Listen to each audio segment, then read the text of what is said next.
Salut à tous, aujourd'hui je vais vous parler de l'histoire de Jesse Livermore, un personnage qui est extrêmement célèbre dans le marché de la finance, l'un des plus grands spéculateurs de Wall Street. C'est parti, voici son parcours.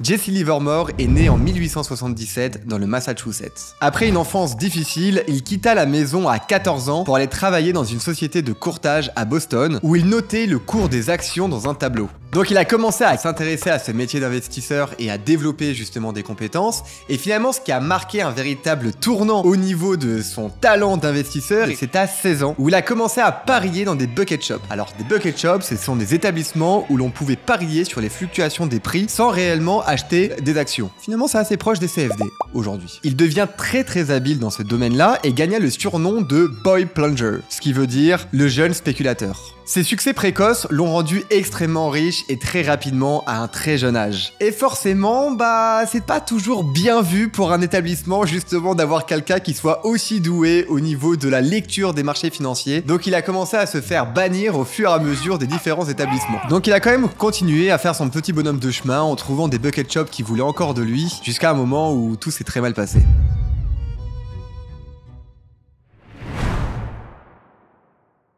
Malgré ses talents, Livermore a connu des périodes de gains incroyables, suivies de pertes tout aussi spectaculaires. C'est en 1901, donc à l'âge de 24 ans si mes maths sont bonnes, où il perdit toute sa fortune après avoir spéculé avec un effet levier extrêmement important sur une position courte qui tourna très mal. Cependant, il réussit à se refaire peu de temps après en utilisant ses stratégies dans d'autres villes où il pouvait encore parier dans des bucket shops. Il a eu complètement raison évidemment de continuer dans cette branche, il était effectivement doué, et c'est en 1907, donc du coup à l'âge de 30 ans, quand je vous parle de 1907, à mon avis, ça fait tout de suite écho chez vous. C'est l'un des premiers cracks boursiers, marqué, comme vous le savez, par des faillites bancaires et une panique généralisée. Et en l'occurrence, comme on l'a dit, il avait le nez creux, ce Livermore. Et il a réussi à anticiper cette situation. Il a pris des positions massives à la baisse et il a gagné $1 million approximativement en une seule journée. $1 million à l'époque, ça fait vraiment beaucoup d'argent aujourd'hui.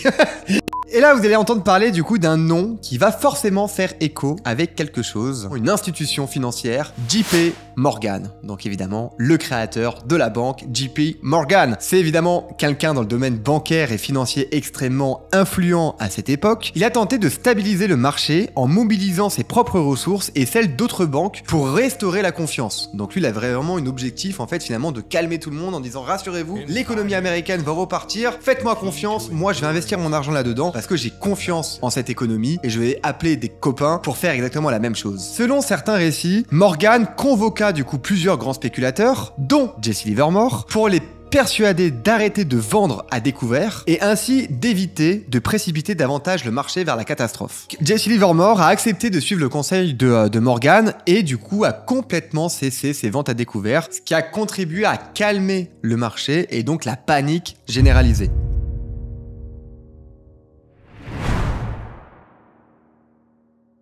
Bon, nouvelle fois, vous commencez à comprendre un petit peu le personnage. Il avait une extrême mauvaise gestion de son argent. Il a acheté un yacht à $200 000, il a acheté un wagon privé dans un train, il a fréquenté des clubs évidemment extrêmement coûteux. Bref, il vivait la vie mondaine, la vie luxueuse de quelqu'un qui commence à être riche en fait du jour au lendemain. Et donc, ce qui devait arriver, arriva. Il a perdu énormément d'argent. Une nouvelle fois. Et en plus, en 1908, ce qui n'a pas arrangé ses affaires, il a décidé d'écouter le conseil d'un trader qui lui a dit il faut que tu achètes du coton pendant que ce dernier en fait le vendait à découvert. Ce qui l'a amené évidemment complètement à la faillite. Donc c'était vraiment une énorme erreur de sa part. Le trader, en l'occurrence, qui lui a conseillé ça, lui, il était en opposition à lui. Donc il a vu juste une opportunité. Il a profité finalement de la crédulité de Jesse Livermore pour faire du pognon sur son dos. Et donc il dépose le bilan en 1915. Je vous dis, son histoire, c'est toujours des hauts, des bas, des hauts, des bas. Et on va continuer avec cette fois-ci un haut, puisqu'il a réussi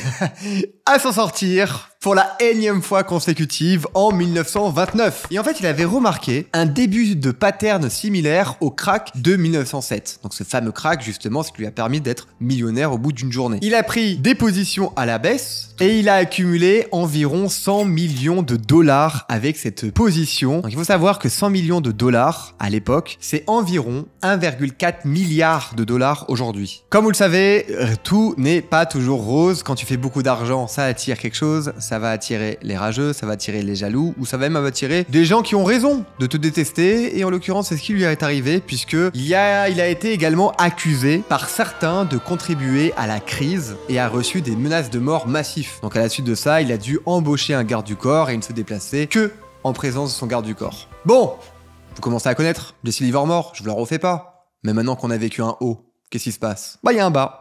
Et le bas, il arrive tout de suite, avec des déboires financiers et personnels. Donc comme on le sait, il a fait des succès évidemment qui étaient fulgurants, mais il avait une nouvelle fois des difficultés à conserver sa fortune. Sachant que sa vie personnelle en plus était horrible, puisqu'elle a été marquée par des divorces à répétition, des scandales, des problèmes au niveau de sa gestion financière, le mec dépensait mais vraiment en permanence. Il a une nouvelle fois fait faillite plusieurs fois, et là ça arrive avec des problèmes de santé assez marquants du côté de Jesse Livermore. Et en l'occurrence de 1932 à 1935, la vie de Jess a été extrêmement chaotique. Elle a été marquée par un autre divorce, par un procès avec une maîtresse russe, par un troisième dépôt de bilan, par une suspension de trading, et donc du coup le 28 novembre 1940, âgé de 63 ans, Jesse Livermore se suicide dans un hôtel de New York, laissant une note à sa femme exprimant son désespoir.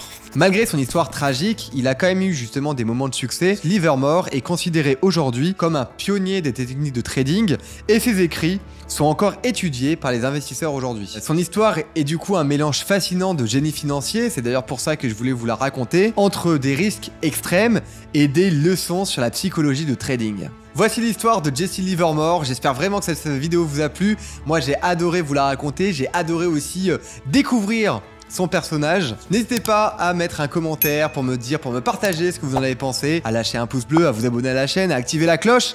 Et puis moi je vous dis à très vite sur Raise My Funds.